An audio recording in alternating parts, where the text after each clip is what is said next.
1993년 미국 펜타곤, 레스 에스핀 국방장관과 윌리엄 페리 부장관이 주요 방산업체 CEO들을 저녁 식사에 초대했습니다. 식사가 끝난 뒤 짧고 차가운 메시지가 CEO들에게 날아들었습니다. 냉전은 끝났고 국방 예산은 급감할 것이며 정부는 지금의 방산업체 수를 감당할 수 없다. 한마디로 절반 이상은 사라질 것이니 알아서 합쳐라는 통보였습니다. 그 자리에 있던 방산업체 마틴 마리에타의 CEO 노먼 오거스틴은 이 만찬에 이름을 붙였습니다. 최후의 만찬. It never happened before to my knowledge. So when they asked, it just occurred to me, well, it was the Last Supper. 이후 미국의 주요 방산업체 51개는 인수합병의 소용돌이 속에 단 5개로 재편됐습니다. 로키드 마틴, 보잉, 레이시온, 제너럴 다이내믹스, 노스롭 그러먼. 오늘날 세계 방산 시장을 지배하는 공룡들은 그렇게 태어났습니다. 그리고 30여 년이 지난 지금 한국 방산업계에 비슷한 질문이 도착했습니다. 한화가 한국 항공우주산업 카이를 품어야 하는가? 한화는 이미 카이 지분 12%를 넘게 사들이며 2대 주주에 올라섰고 매집은 지금 이 순간에도 진행형입니다. 한쪽에선 K방산 국가대표의 탄생을, 다른 한쪽에선 방산 독점을 말합니다. 논쟁의 실체를 하나씩 뜯어보겠습니다. 시작은 조용했습니다. 지난해 하반기 한화 시스템이 카이 주식을 사들이기 시작했습니다. 올해 3월에는 한화 에어로스페이스와 계열사들의 합산 지분이 4.99%까지 올라왔습니다. 공시 의무가 발생하는 5%의 문턱 바로 아래였습니다. 5월 한화는 문턱을 넘었습니다. 지분율 5%를 돌파하면서 보유 목적을 단순 투자에서 경영 참여로 바꿔 공시했습니다. 의도를 공식화한 겁니다. 이후 매집 속도는 더 빨라졌습니다. 6월 중순 지분율 9%를 넘기며 국민연금을 제치고 2대 주주에 올라섰고 한화 에어로스페이스는 이달 초 5천억 원 규모의 추가 매입을 당초 계획보다 앞당겨 마무리했습니다. 올해에만 1조 원을 투입한 결과 한화 에어로스페이스의 카이 지분은 9.9%, 한화 시스템의 1.53%, 미국 항공엔진법인인 한화 에어로스페이스의 USA의 1.01%를 더하면 그룹 합산 지분율은 12.44%입니다. 그런데 여기서 끝이 아닙니다. 이번에는 한화 시스템이 바통을 이어받았습니다. 한화 시스템 이사회는 연말까지 5천억 원 한도에서 카이 주식을 추가로 사들이기로 결의했습니다. 이렇게 되면 한화 시스템의 지분율은 4.73%까지 오릅니다. 한도를 모두 채우면 한화그룹의 카이 지분율은 최대 15.64%, 그룹 차원의 투자액은 총 1조 5천억 원에 이릅니다. 이 숫자에는 중요한 의미가 있습니다. 공정거래법상 대기업 집단이 상장사 지분을 15% 이상 취득하면 기업 결합신고 대상이 되고 공정거래위원회의 독과점 심사가 시작됩니다. 지금까지의 매집이 그 기준선 아래에서 이루어졌다면 이제 한화는 심사대에 오르는 것까지 선택지에 올려놓은 셈입니다. 물론 한화 시스템은 5천억 원이 최대 한도일 뿐이라며 신중한 입장입니다. 주가가 오르면 한도를 다 써도 15%에 못 미칠 수 있고 기업 결합 신고를 피하기 위해 15% 미만을 유지할 것이라는 관측도 나옵니다. 주목할 부분은 한화 시스템이 밝힌 매입의 이유입니다. 방산이 아니라 항공 우주 분야의 시너지를 앞세우며 우주산업 투자와 기술 개발에서 카이와 협력할 부분이 많다고 설명했습니다. 이 대목은 잠시 뒤에 다시 살펴보겠습니다. 그렇다면 매집의 종착지는 어디일까요? 카이의 최대 주주는 지분 26.41%를 보유한 한국수출입은행, 즉 국책은행입니다. 올해 상반기 주가 기준으로 이 지분의 가치는 단순 계산으로도 약 4조 원에 이릅니다. 한화도 굳이 숨기지 않습니다. 한화 에어로스페이스는 정부 주도의 카이 민영화가 공론화될 경우 정부 정책 방향에 맞춰 인수 또는 통합 추진 여부를 검토하겠다고 밝혔습니다. 물론 넘어야 할 관문이 있습니다. 방산업체의 최대 주주가 바뀌려면 산업통상부 장관의 승인이 필요합니다. 공정위의 기업 결합 심사도 통과해야 합니다. 정부가 판을 열어주지 않으면 성립할 수 없는 거래라는 뜻입니다. 그런데 왜 하필 지금일까요? 답은 지난 몇 년간 세계에서 벌어진 전쟁들에 있습니다. 우크라이나 전쟁과 중동의 연쇄 전쟁을 거치며 세계는 재무장의 시대에 들어섰습니다. 스톡홀름 국제평화연구소 SIPRI에 따르면 2024년 세계 군사비 지출은 2조 7천억 달러를 넘어 전년 대비 9.4% 급증했습니다. 냉전 종식 이후 최대 증가폭입니다. 나토 회원국들은 국방비를 GDP의 5%까지 끌어올리기로 합의했습니다. 불과 몇 년 전까지 2% 목표조차 지키지 못하던 나라들이 말입니다. 이 흐름의 최대 수혜자 중 하나가 K방산입니다. 산업연구원에 따르면 지난해 한국의 방산 수출 수주액은 154억 달러, 우리 돈 약 22조 원으로 전년보다 62.5% 늘었습니다. 한화 에어로스페이스, 현대 로템, 카이, LIG 넥스원, 이른바 방산 빅4의 수주 잔고 합계는 100조 원을 돌파했습니다. 수출입은행 해외경제연구소는 올해 방산 수출이 270억 달러를 넘어설 수 있다고 전망합니다. 숫자만 보면 호황입니다. 하지만 판이 커진 만큼 게임의 규칙도 달라졌습니다. 각국은 이제 무기 하나를 사지 않습니다.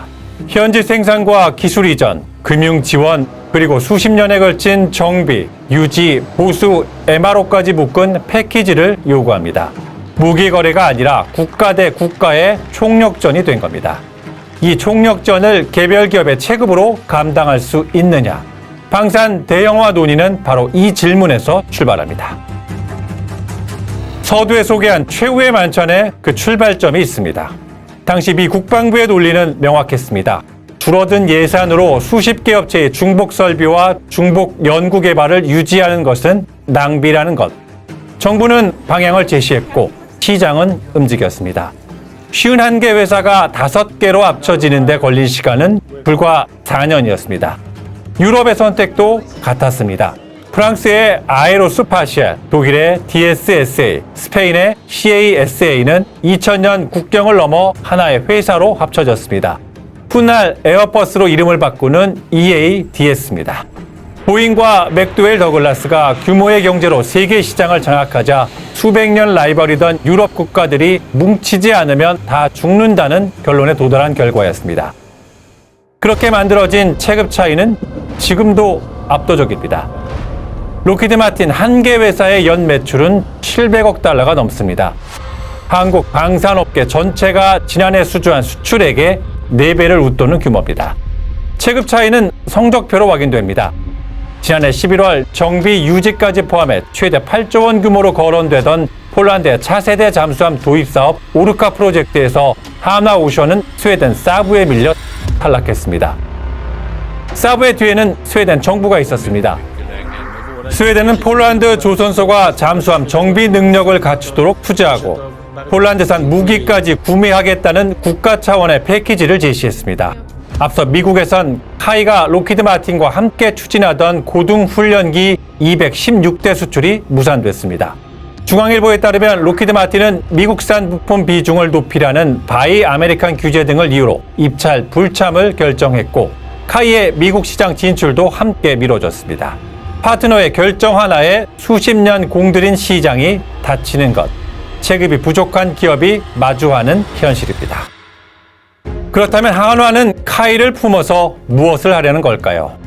첫 번째 열쇠는 수직 계열화입니다.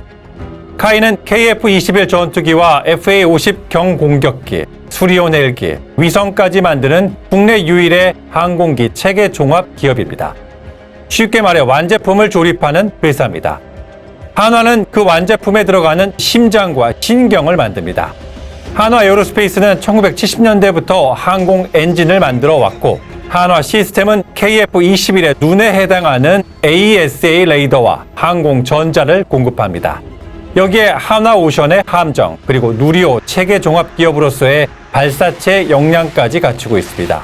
두 회사가 합쳐지면 엔진부터 기체, 항공 전자, 무장, 정비까지 한 몸으로 움직이는 구조가 됩니다.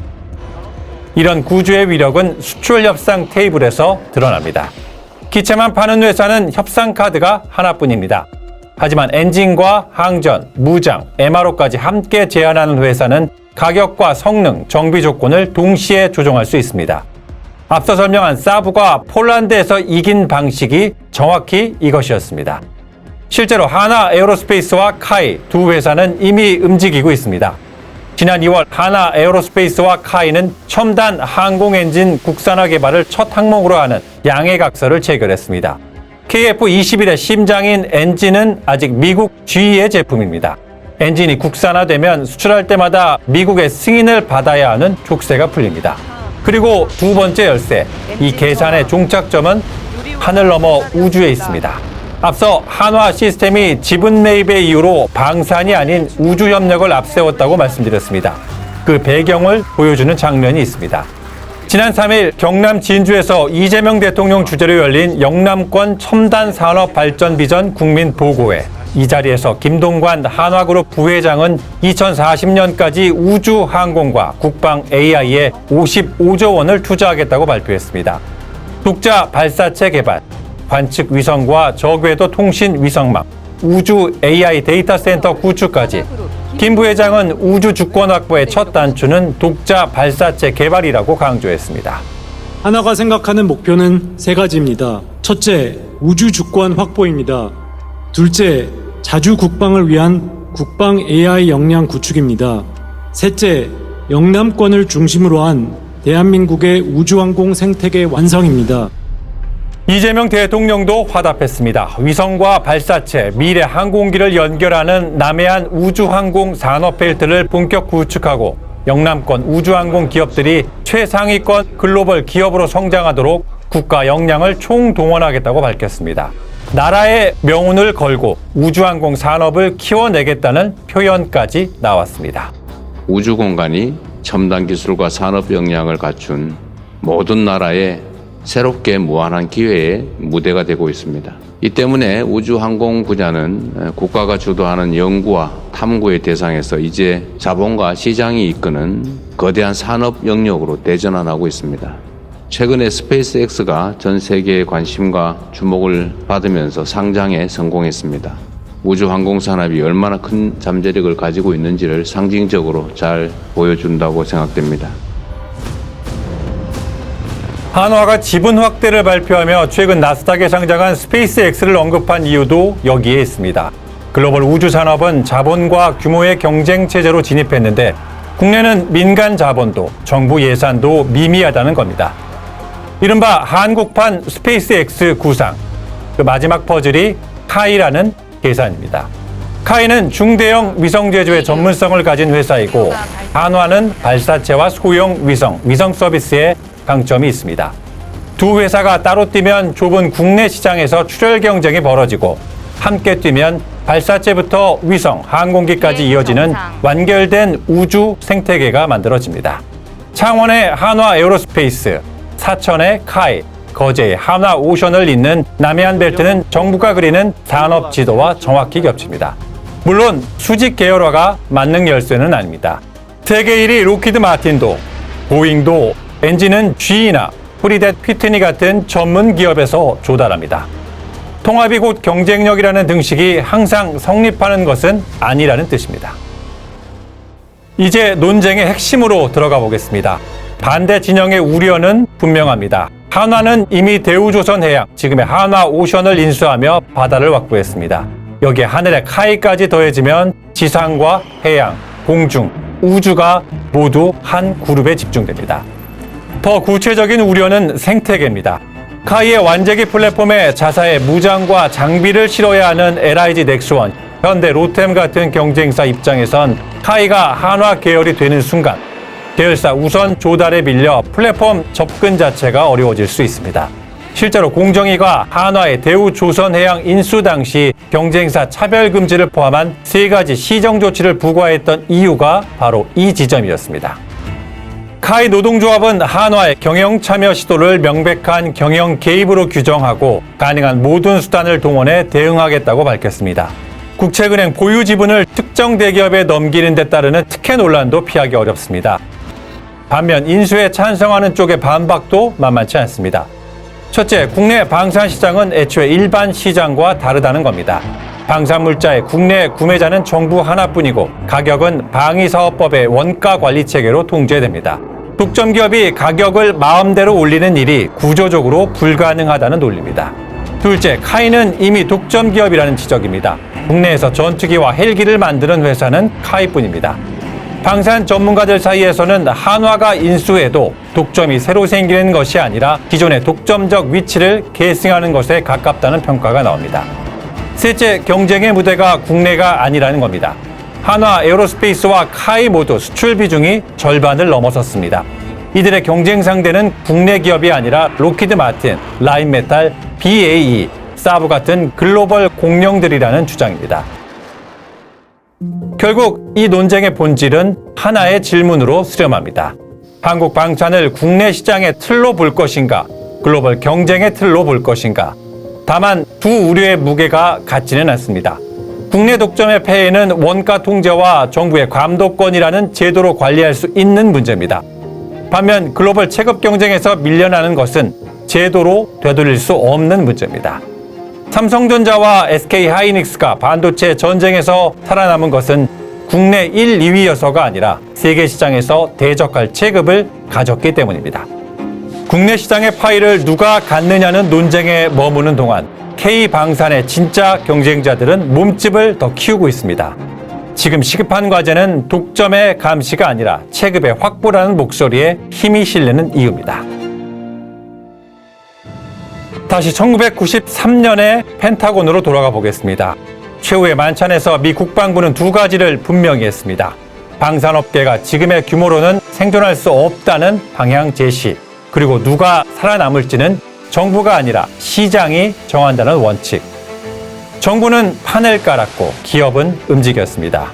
지금 한국은 어디쯤 와 있을까요? 기업은 1조 5천억 원을 걸고 움직이고 있고 정부도 남해안 우주항공 산업벨트라는 산업의 방향을 내놨습니다. 하지만 정작 마지막 퍼즐, 카이의 주인을 정하는 문제에는 아직 침묵하고 있습니다. 카이의 최대 주주는 여전히 국책은행이고 민영화 절차는 공식화된 것이 없습니다. 한화의 지분 매집이 인수로 이어질지 2대 주주 지위에 머물지는 전적으로 정부의 결단에 달려 있습니다. 분명한 것은 하나입니다. 세계 방산과 우주 재편의 시계는 한국의 논쟁이 끝나기를 기다려주지 않습니다. 미국과 유럽의 공룡들은 30년 전에 몸집을 키웠고 지금 이 순간에도 전쟁과 우주가 만들어낸 수요를 쓸어 담고 있습니다. 서두른 결정에는 독점이라는 청구서가, 미룬 결정에는 도태라는 청구서가 따라붙습니다. 어느 쪽을 선택하든 그 청구서는 몇 년 뒤 K방산과 K우주의 성적표로 돌아올 것입니다. 지금까지 한방 이슈 김지영입니다.